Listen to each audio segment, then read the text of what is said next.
Jó napot kívánok, remélem jól hallanak. Egy visszajelzést kérek a résztvevőktől, hogy hallanak-e rendesen. Mhm. Hallanak? Igen. Remek. Tehát jó napot kívánok, az ELTE Konfuciusz Intézetének ösztöndíj találkozóján üdvözlöm Önöket. Veres Judit vagyok, az intézet oktatási igazgatója. Mindenkit kérek, hogy le vannak némítva, de az újonnan csatlakozókat is, hogy megkérjük, hogy némítsenek le magukat, mert sajnos elég jól behallatszanak a hátsó zajok. A tájékoztató két részből fog állni. Először Cáj tanár úr fogja megmutatni lépésről lépésre, hogy hogyan lehet jelentkezni az ösztöndíjra, utána pedig megosztunk önökkel néhány fontos információt, ami kiegészítésül szolgálhat a sikeres jelentkezéshez. Tehát először is akkor megkérem Cáj tanár urat, hogy kezdje meg a prezentációját. Please, Cáj, laosakásról. Okay, thank you for Judith. Okay, so hello everyone. Sziasztok. My name is Cai Shaowei. I'm glad to introduce the 2024 scholarship for everyone. So, okay, let's start the introduction.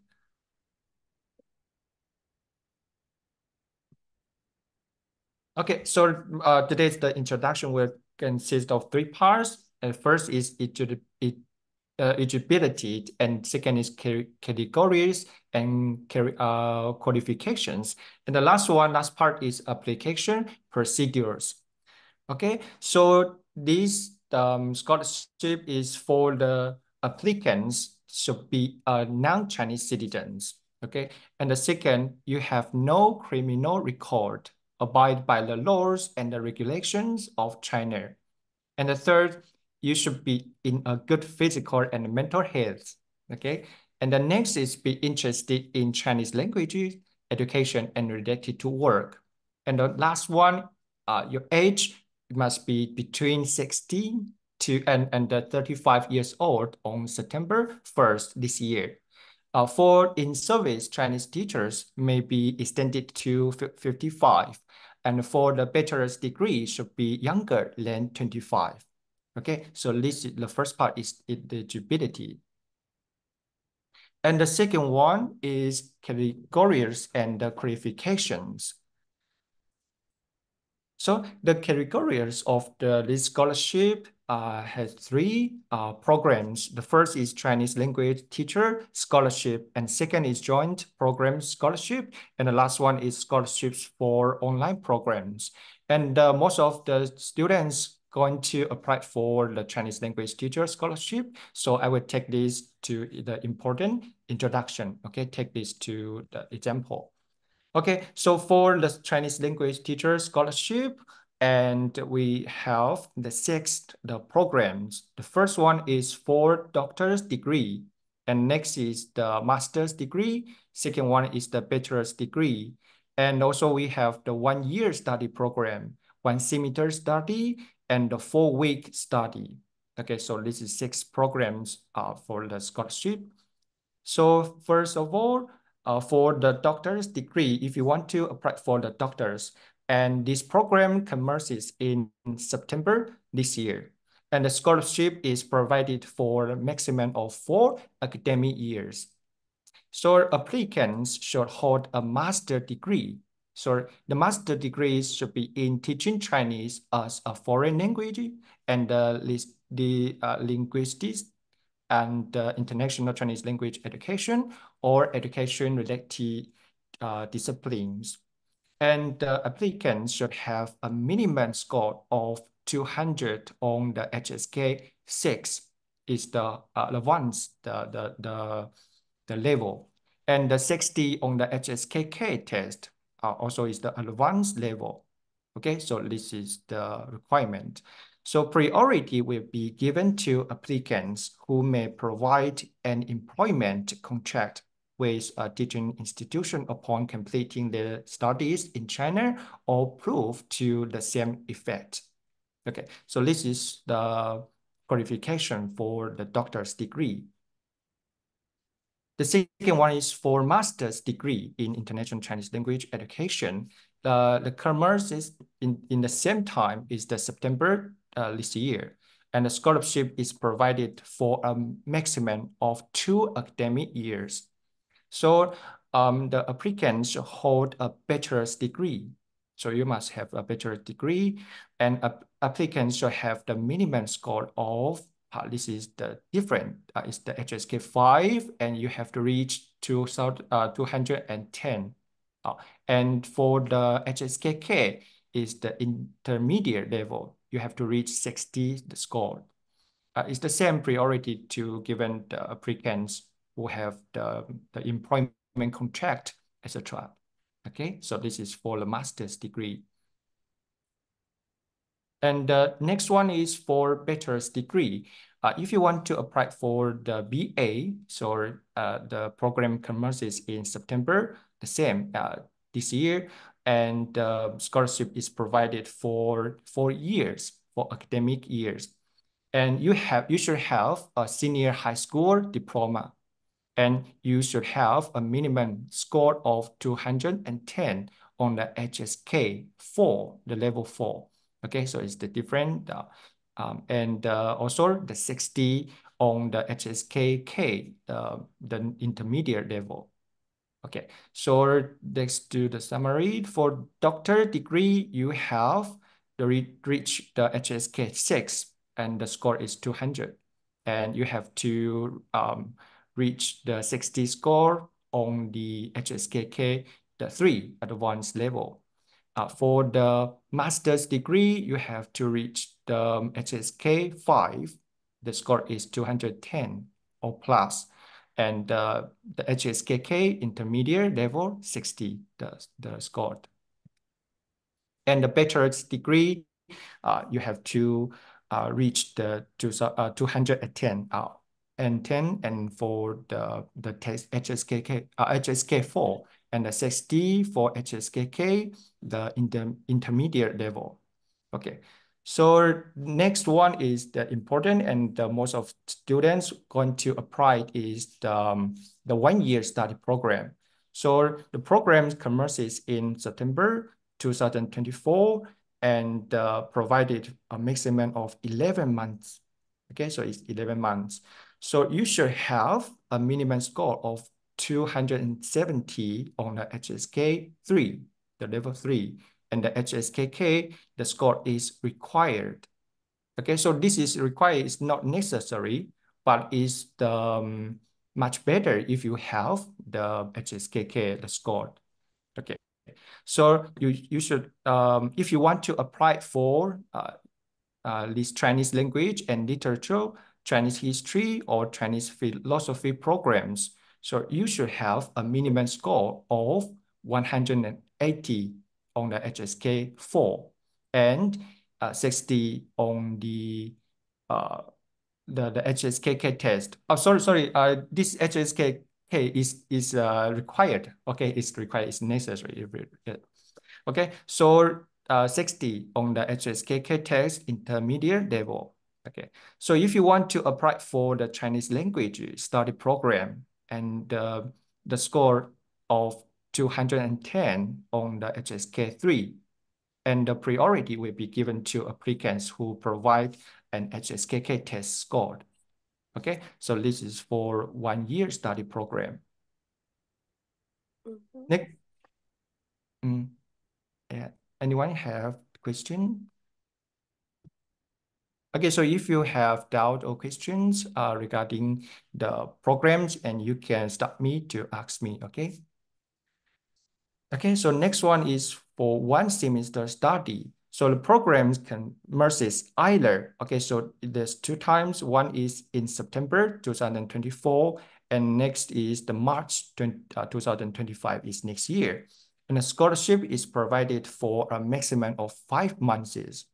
So applicants of international Chinese language education, Chinese language and literature, Chinese history, or Chinese philosophy programs. So you should have a minimum score of 180 on the HSK 3, and the HSKK test score is required. So whatever the score it is, but is required. And next is the traditional Chinese medicine or the Tai Chi culture. If you want to apply these to the programs, so you are required to provide HSK test scores, and also the priority will be given to those who have the provide an HSKK test score. Okay, so the last program is the 4-week study program. So the program will start either in July or December this year, and you provide for maximum of 4 weeks. So applicants of Chinese language study, traditional Chinese medicine, Tai Chi culture, or Chinese language plus homestay with the Chinese family programs. So you are required to provide an HSK test score. Okay, so and you have to pay attention to this. The program may be organized and applied by a recommending institution with 10 to 15 participants per group. So before the trip, a detailed study plan should be made in consultation with the host institutions. And such plans should be submitted to CLEC, is Center for Chinese Education and Cooperation, for review and approval. So this is the 6 programs of the scholarship. Okay, so the next is I want to highlight these policies regarding in-service Chinese language teachers and the Chinese bridge winners. So if you are either of them, and you can apply for and different qualifications. So for in-service Chinese language teachers, and you need to provide proof of employment and a letter of recommendation from the employer. And for Chinese bridge winner, so you who have received the International Chinese Language Teacher Scholarship Certificate during Chinese bridge competitions. So you need to submit their application, your application documents along with your scholarship certificates to the host institutions directly. Okay, so this is the all programs of the scholarships. Okay, so the last part is very important part, and also yes, we have one student has doubt. Sorry, so I'm teaching Chinese, but I'm teaching as a part of my training because I'm studying to become a teacher. Should I get a proof from the university, or only from the school where I'm teach? Yes, the school where you teach. All right, thank you. Okay, welcome. And also, yes, and also if you can get the recommendation from our university, the Confucius Institute. Okay. Okay, so the next part is the application procedure. And the last part is, which is most important and then concerning for everyone. And it is how to apply for the scholarship online, right? But before I highlight the procedures, I want to stress the application deadline. Okay, so according to the Beijing Standard Time. So for programs commencing in July, that is 4-week study programs. Okay, those applicants must complete their applications by April 15th, and recommending and the host institutions must complete the review by April 25th. And for programs, that is doctor, master, bachelor, 1 year, 1 semester program, commencing in September. So applications must be complete their applications by May 15th, the same. And the recommending and the host institutions must complete the review by May 25. And for the program commencing in December, that is 4-week study program. So applicants must complete their applications by September 15th.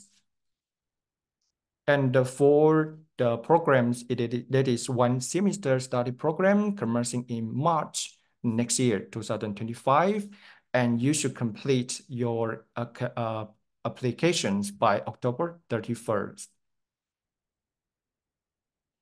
Okay, so the CREC, Center for the Language Education and Cooperation, we're entrust an expert panel to review your documents. So decisions will be based on HSK and HSKK levels and your scores, and also geographical distribution and other factors. So the results will be announced about 3 months before the program starts. Okay, so this is the so you can online registration will be available from March 1st this year. So I mean, meanwhile, this time from today, you can apply for the scholarship.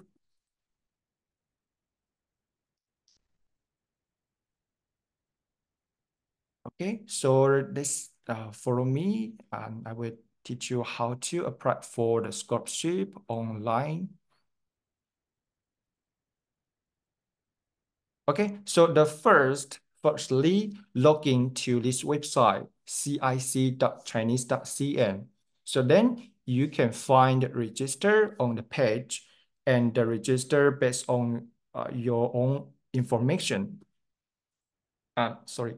So if you have already registered, so you can log in with your account and the password.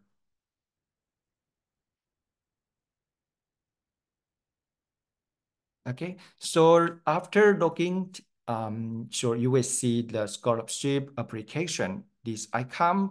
So before applying, I would like everyone to check which scholarship receiving institutions are available. So which university offer, which the scholarship programs are clearly marked. So you can see, type this. You can see all universities or programs. Okay, so after you click the application scholarship, there's 2 options. One is Chinese language teaching program, and one is cooperative scholarships. And most of you choose this one, Chinese language teacher program. Okay, so after means this is the International Chinese Teaching Scholarship application form. So firstly, you need to carefully read the instructions. So after reading, proceed to save and continue.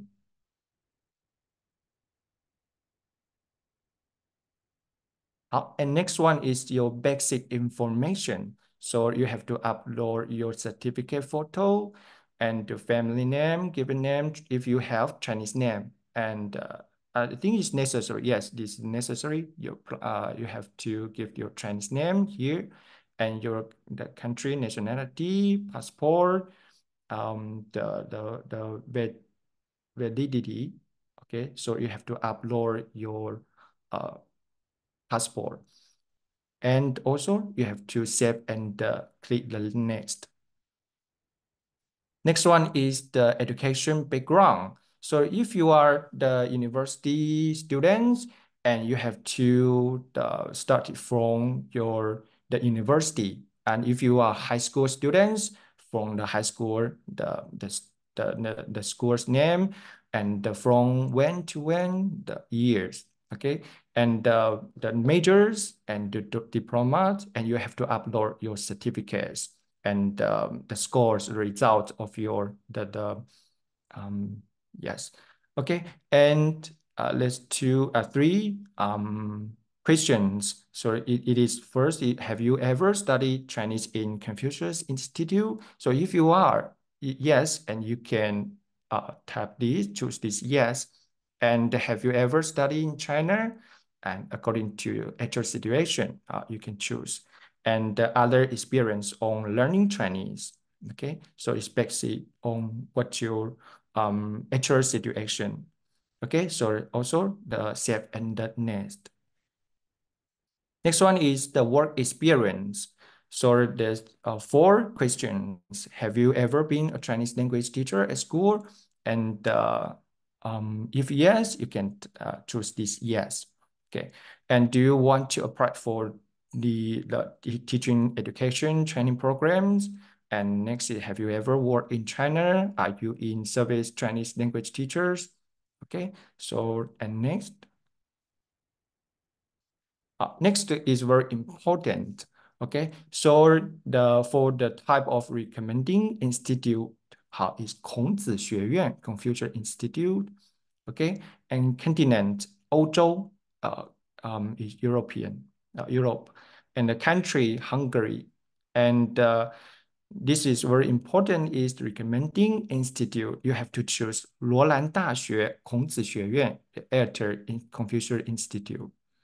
Okay, and next is scholarship category. So take this one academic year study, for example, you can choose here. Or if you want to apply for semester, click this one, and the BTCSOL or MT, the master or the doctor. Okay, and this is the direction of study. Okay, so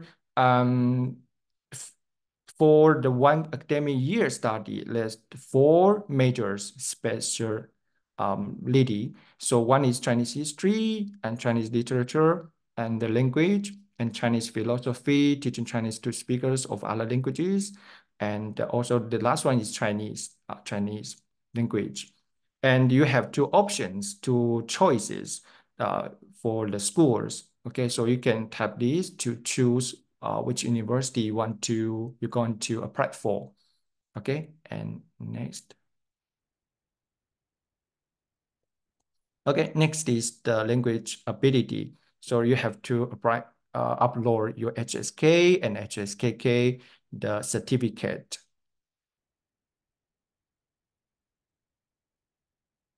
And the last one is the reference. So upload the recommendation letter. So yes, recommendation letters and the institute, the telephone number, at least I think you will receive and get from our Confucius Institute. And the last one is the finally is the recommender. It's necessary to carefully read the various regulations of the application's guarantee. So you have to make sure that all information provided is true and accurate.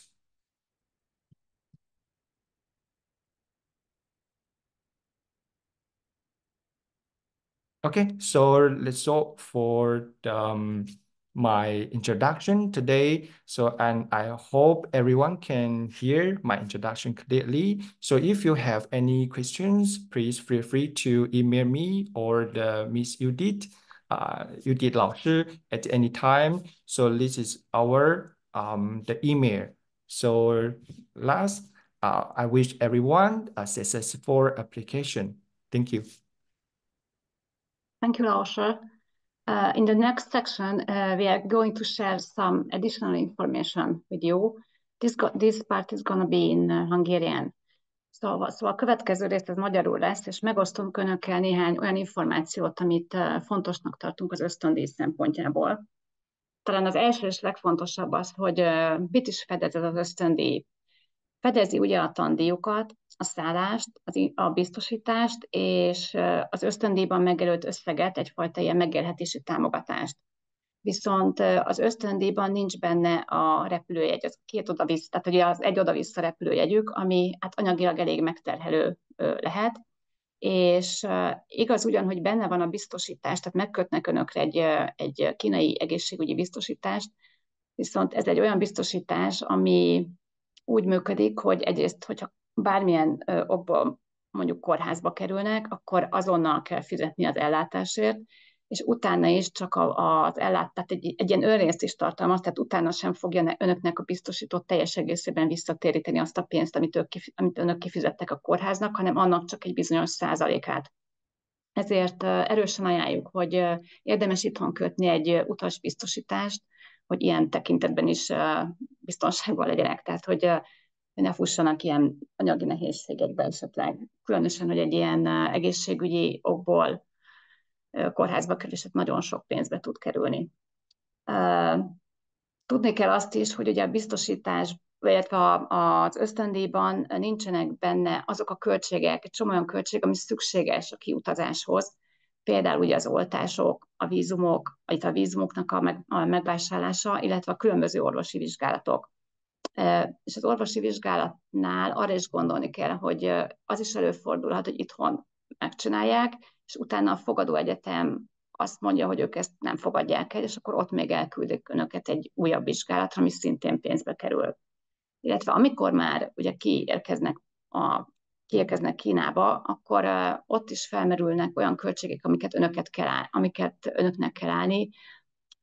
Gondolok itt arra, hogy mondjuk SIM-kártyát kell vásárolni, meg kell vásárolni a tankönyveket, ez sincs benne az ösztöndíjban, meg kell vásárolniuk azokat a dolgokat, amik ott a napi élethez szükségesek, lámpa, evőeszköz, tányérok, ilyesmik, illetve az is előfordulhat, hogy már a regisztrációkor felmerülnek bizonyos költségek, mondjuk az egyetem, ahova felvették önöket, szervez egy kirándulást rögtön az elején, és akkor az is pénzbe kerül.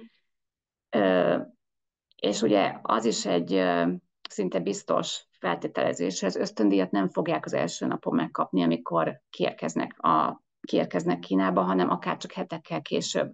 Tehát sajnos muszáj, hogy rendelkezzenek bizonyos anyagi feltételekkel ahhoz, hogy sikeresen tudjanak majd részt venni ezen az ösztöndíjon, ha megnyerik. Tehát ez az első szempont, amit mérlegelniük kell, hogy megvan az anyagi fedezete egy ilyen ösztöndíjnak. Hogyha úgy gondolják, hogy ez a része rendben van, tehát hogy tudják fedezni ezeket a kiadásokat, akkor ugye elkezdhetik a jelentkezést. A jelentkezéskor nagyon-nagyon fontos a határidőknek a betartása. A pályázatban pontosan ki van írva, hogy mik ezek a határidők, de tudniuk, hogy ezek a határidők pekingi időhöz vannak kötve, tehát pekingi idő szerint kell regisztrálni, akkor jár le a határidő. Tehát, hogyha mondjuk április 15 az első határidő, akkor az nem azt jelenti, hogy április 15-én itten idő szerint éjfélig lehet regisztrálni.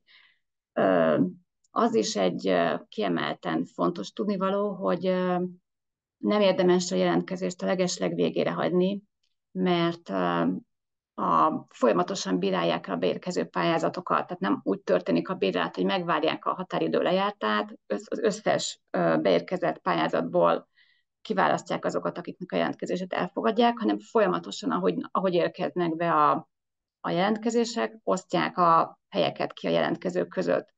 Tehát, hogyha esetleg a legvégére hagyják a jelentkezést, akkor az is előfordulhat, hogy hiába van nagyon jó teszteredményük, egyszerűen az egyetem, vagy ki tudja milyen szempontok alapján, mert beteltek a helyek, tehát hogy nem fogják megkapni azt a helyet, amit hogyha korábban jelentkeztek volna, akkor egy alacsonyabb HSK-val, vagy egy kicsit kevesebb pontszámú HSK-val is meg tudtak volna szerezni.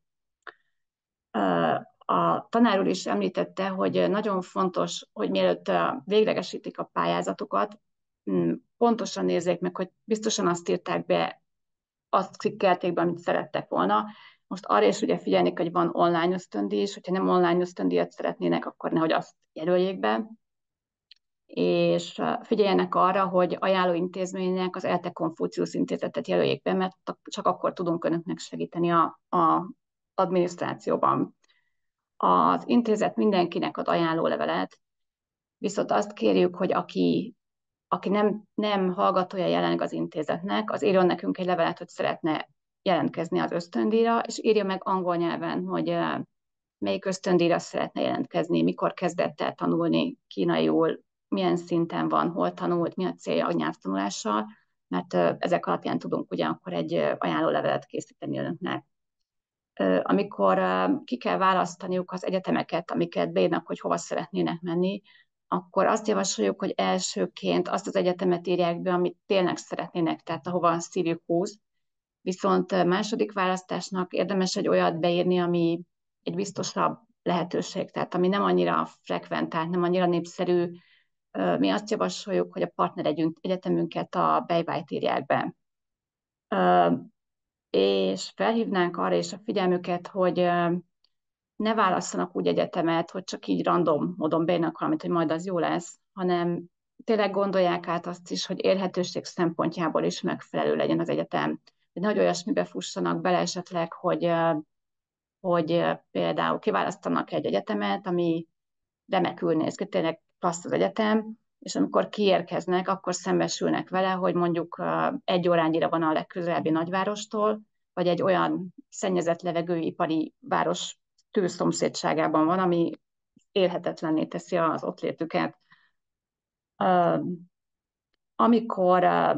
Amikor már véglegesítették a jelentkezésüket, akkor rendszeresen ellenőrizik a fiókjukat, mert oda fognak kapni minden értesítést. Tehát, hogyha esetleg hiánypótlásra kerül sor, azt az értesítést is oda fogja küldeni önöknek a rendszer. Tehát ott kell mindig megnézni, hogy van-e valami teendőjük. Van egy másik ösztöndíj is, az állami ösztöndíj. Arra is lehet jelentkezni, viszont mérlegeljék, hogy az állami ösztöndíj, vagy között az ösztöndíj között mi a különbség, és önök számára melyik megfelelőbb, mert lehet azt is csinálni, hogy mind a kettőre jelentkeznek, de ha mind a kettőre jelentkeznek, és esetleg meg is kapják az ösztöndíjat, akkor elvesztik azt a lehetőséget, hogy önök döntsék el, hogy melyiket szeretnék választani a kettő közül. Tehát akkor ezt már így központilag eldöntik, hogy melyik lesz az önöké. Tehát csak akkor jelentkezzenek mind a kettőre, hogyha teljesen mindegy, hogy melyiket kapják meg. Hogyha bármilyen szempont miatt nem mindegy, akkor arra jelentkezzenek, amelyik önöknek megfelelő. Hogyha megnyerik az ösztöndíjat, akkor nagyon fontos, hogy ismét csak koncentráljanak a határidőkre, tehát hogy mindent időben kezdjenek el intézni, nézzék meg a konzulátus honlapját, ellenőrizzék a beutazási feltételeket, kiutazás előtt a légitársaság honlapján kövessék figyelemmel, hogy nincs-e valamilyen fontos dolog, amiről tudniuk kell. Amikor pedig már kint vannak, akkor mindenképpen jelentkezzenek be konzuli védelemre, töltsék le a megfelelő applikációt. Ezek fenn vannak a honlapunkon is, tehát minden ilyen információt ott megtalálnak. Ez nagyon fontos, hogy ott kint is biztonságban legyenek, akármi is történik, legyen ez a konzuli védelem meg önöknek. Fontos még az, hogy szoktak kérdezni a HSK-k érvényességéről, mert ugye az ösztöndíj kiírásban az szerepel, hogy a érvényes HSK-val kell rendelkezni a pályázat beadásának időpontjában. Az érvényesség az ugye 2 évet takar. Ez így teljesen érthető is, viszont van egy olyan kitétel is a kiírásban, hogy a fogadóintézmény az további kívánalmakkal is előállhat. Tehát, hogy simán előfordulhat, hogy önök jelentkeznek a beadás pillanatában érvényes és ezáltal elfogadott HSK nyelvvizsgabizonyítvánnyal, viszont a fogadóegyetem azt mondja, hogy ők egy olyat szeretnének, ami akkor is érvényes, amikor mondjuk megkezdik a tanulmányaikat, vagy egész végig érvényes, amíg a tanulmányaikat folytatják. És ezért javasoljuk, hogyha ilyen határeset a lejárása a HSK bizonyítványoknak, akkor inkább csináljanak egy újat. Ez azért is megfontolandó, ilyen taktikai szempontból, mert hogyha most már nem annyira könnyű megkapni ezeket az ösztöndíjakat, tehát sokkal nagyobb a verseny, mint a korábbi években, és ezért, hogyha esetleg, ha már van is mondjuk egy HSK 3-as nyelvvizsgájuk, hogyha megpróbálkoznak egy HSK 4-essel, és sikerül, akkor ugye jobb pozícióban indulnak a versenyben, mert hogy jobb HSK eredményük van. Szoktak kérdezni még a koleszról, erről mi is csak annyit tudunk, amennyit ír a pályázat, hogy általában 2 ágyas szobákban szokták elhelyezni a hallgatókat, de hát ez nem 100%, tehát ezt nem tudjuk így garantálni. Körülbelül ezeket szerettem volna így elmondani. Még talán annyit mondanék, hogy volt már olyan eset, hogy valaki megnyerte az ösztöndíjat, és amikor regisztrált az egyetemre, akkor azt mondták neki, hogy biztosítást is kell fizetnie, és ki akarták vele fizettetni. Tehát nagyon fontos, hogy tudják, hogy mit akar az ösztöndíj. Tehát ha az egyetem azt mondja, hogy de még kell biztosítást fizetni, akkor önök nyugodtan mondhatják, hogy de nem kell, mert ez benne van az ösztöndíjban. Még az ajánlólevelekhez visszakanyarodva, figyeljenek, legyen szíves arra, hogy időben kérjenek ajánlóleveleket is, mert azt az intézmény vezetőjével kell aláíratni, és hogyha az utolsó percben kérik, akkor nem biztos, hogy ő éppen elérhető lesz. Tehát ezt időben kérjék az ajánlólevelet, hogy ezen már ne múljon semmi. És ez érvényes minden ajánlólevélre, ami szükséges lehet. Ha esetleg valakinek van kérdése, akkor kérdezzenek. Ha most nincs, akkor nyugodtan lehet azt is, hogy elkezdik a jelentkezést, és akkor, ha bármi felmerül, akkor írjanak, vagy keressenek minket, és akkor szívesen segítünk.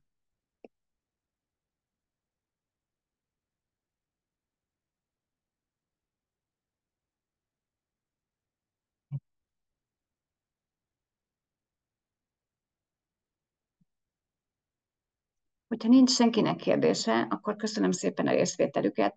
Ezt a felvételt ki fogjuk tenni a honlapunkra, tehát vissza tudják nézni, és hogyha bárkinek kérdése van bármivel kapcsolatban, ami az ösztöndíjat érinti, akkor kérem írjanak és keressenek minket. Köszönjük szépen!